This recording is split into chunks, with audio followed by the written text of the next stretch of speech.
मौका है इस वक्त कि सबसे पहले इन अवार्डीज़ हजरात को मुबारकबाद पेश की जाए।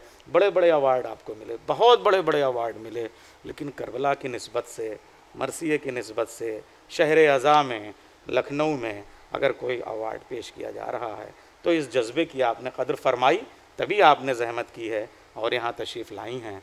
मैं चाहूँगा कि हमारे दो मेहमान जो बहुत दूर के हैं, एक आरिफ नकवी साहब बर्लिन से तशरीफ़ लाए हैं, एक डॉक्टर तकी आब्दी साहब कनाडा से तशरीफ़ लाए हैं।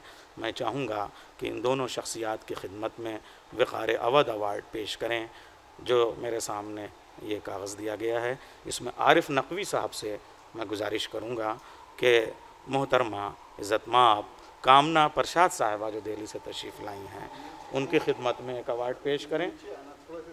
अच्छा, तो एक फ़ोटो हो जाएगा वहाँ।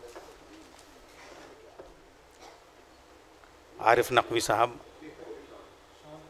शाल और मेमेंटो पेश कर रहे हैं।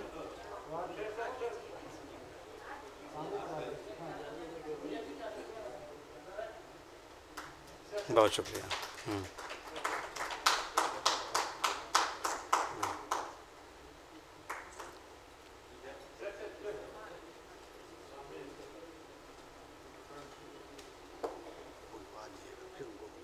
अच्छा, इनको पहले